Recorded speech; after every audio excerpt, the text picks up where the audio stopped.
सबसे पहले जहां पर भूकंप के बाद सुनामी की तस्वीरें देखी गई, तो इसकी चपेट में रूस, जापान और जिसका असर हवाई तक देखा जा सकता है। इक्वाडोर, चिली और हवाई जहां पर सबसे ज्यादा सुनामी का खतरा बरकरार है। तो रूस का सुदूर पूर्वी यह इलाका है और इन तमाम इलाकों में जहां पर भी सुनामी का खतरा बरकरार है, उसको देखते हुए स्थानीय प्रशासन की ओर से वार्निंग जो सिस्टम है वहां पर हाई अलर्ट जारी किया गया है। इवैक्यूएशन ऑर्डर जारी कर दिए गए हैं।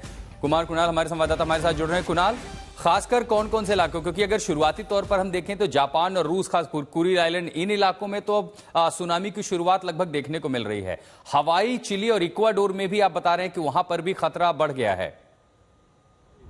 बिल्कुल, हवाई, चिली, इक्वाडोर और यहाँ तक कि जो अमेरिका का वेस्टर्न कोस्ट है यानी पश्चिमी इलाका है, वहां पर भी है। इसके अलावा चाइना में भी, चीन में भी कई सारे इलाकों में इसकी वार्निंग दी गई है। न्यूजीलैंड, ऑस्ट्रेलिया, यहाँ तक इसकी वार्निंग जारी कर दी गई है। तो ये एक बड़ा भूकंप है, जैसा कि हम लगातार बता रहे हैं कि 8.7 तीव्रता का भूकंप कोई सामान्य घटना नहीं है। अगर हम देखें सन 1900 से जब से रिकॉर्ड है भूकंप के इतिहास का, तो ये अगर हम दर्ज किए गए भूकंपों में इसका आकलन करें तो 7वां या 8वें नंबर पर ये आता है। तो ये एक बहुत बड़ा भूकंप है जो कि इस समय जो केमचट्का रसिया के कोस्ट पर आया, वो जाहिर सी बात है एक बड़ी सुनामी की वार्निंग के साथ वो आया है।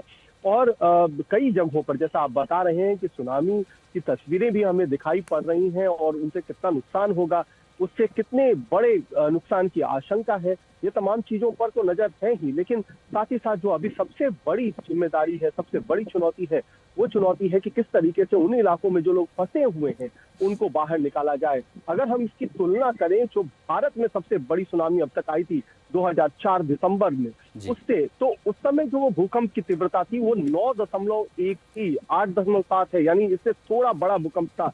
और उससे कितनी बड़ी तबाही हुई थी हिंदुस्तान में, अंडमान निकोबार द्वीप समूह में, और साथ ही साथ जो इंडोनेशिया और साउथ ईस्ट एशिया के जो बहुत सारे देश हैं वहां पर उसका। कुणाल, एक चीज ये बताइएगा कि कैसे जो तीव्रता का भूकंप था, शुरू में 7.8 की जानकारी, यूएसएसडी से अपग्रेड करता है 8 में और अब उसे 8.8 रिक्टर तक का कहा गया था। वाकई ये भी दर्शाता है कि इसकी तीव्रता कितनी ज्यादा है कि यूएसएसडी आंकड़ों को 2 बार बदल चुका है।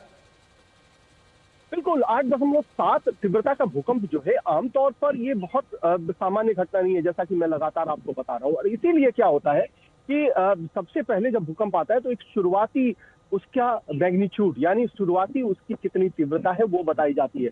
लेकिन जैसे जैसे, क्योंकि हर जगह मशीन्स लगी हुई हैं और हर जगह उसकी तीव्रता बिल्कुल वेरीफाई की जाती है, री-वेरीफाई की जाती है, तो पहले 8.7 तक आया और अब 8.8 तक की तीव्रता बताई जा रही है। तो ये जो एक भूकंप की तीव्रता है वो तो अपनी जगह है, लेकिन अब भूकंप का जो पूरी घटना थी वो बीत चुकी है। अब जो सबसे बड़ी चुनौती सामने है वो है सुनामी की, क्योंकि सुनामी उससे कहीं ज्यादा बड़ा खतरा लेकर के आता है। क्यों लेकर के आता है? 3 मीटर यानी लगभग 10 से 12 फुट। अगर आप ग्राउंड फ्लोर पर रहते हैं तो आपका पूरा ग्राउंड फ्लोर उस सुनामी की लहरों के नीचे दब जाएगा। और ये जो सुनामी आती है किसी भी तटीय इलाके में, वो 5 से लेकर 15 मिनट तक अपनी भयावह स्थिति में रहती है, सबसे ज्यादा होता है। और अपने दर्शकों को बताएं कि क्यों आखिरकार इस तरीके की सुनामी क्यों आती है। तो जैसे कि अगर मान लीजिए कि, ठीक है कुणाल, बने रहे हमारे साथ, कुछ तस्वीरें हम आपको दिखाते हैं, मैप के जरिए इसको समझाने की कोशिश करते हैं कि आखिर वो कौन कौन सा इलाका है जो इस सुनामी की चपेट में आया है। जापान से लेकर के रूस तक का, उसके तो ये किनारे आप देख रहे हैं, लेकिन इसके साथ साथ जो खतरा है सुनामी का वो अमेरिका के पश्चिम तटीय इलाकों का, जिसमें कि हवाई सबसे जाना माना शहर है, सबसे जाना माना भाग है, जहां पर ये जो लाल रेखाएं आप देख रहे हैं, इन लाल रेखाओं को आप समझिए कि यहां पर वो खतरा बरकरार है।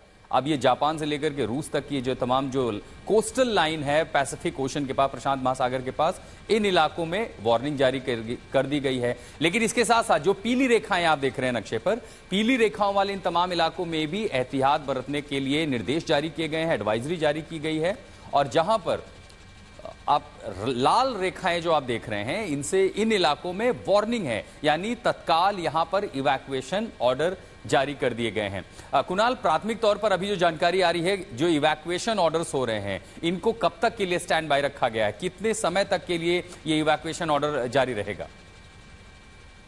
देखिए, ये जो सुनामी वार्निंग है, एक चीज जो बेहतर हुई है वो है कि tsunami warning alert, early warning alert जो हम कहते हैं, वो तमाम देशों ने अब बहुत ज्यादा विकसित कर लिया है। इसीलिए जब तक ये अलर्ट रहेगा, क्योंकि जो मैं बता रहा था कि आखिरकार सुनामी आती क्यों है, इसे समझना हमारे लिए ज्यादा जरूरी होगा। क्योंकि समझिए कि अगर 10 किलोमीटर नीचे समुद्र सतह से अगर सुनामी आई है, वहां पर प्लेट खिसकी है, तो उसके ऊपर का जितना भी पानी है वो एक तरीके से पूरा एक बहुत तेज स्पीड से, जेट की स्पीड से वो चलता है और वो तटीय इलाकों की तरफ बढ़ता है। अब समझिए कि वॉल्यूम कितना होगा अगर 10 किलोमीटर का हम एक समझिए कि पानी का पूरी सतह पर 10 किलोमीटर का पानी तटीय क्षेत्र की तरफ बढ़ रहा है, तो आप उसका समझ सकते हैं कि उसकी कितनी बड़ी, वो कितना बड़ा अमाउंट होगा पानी का जो कि तटीय क्षेत्र की तरफ आ रहा है। तो इसीलिए बहुत ज्यादा चीजें डेवलप तो हुई है, लेकिन फिर भी सुनामी कितनी हाइट की आएगी, कितना उसकी ऊंचाई हो सकती है,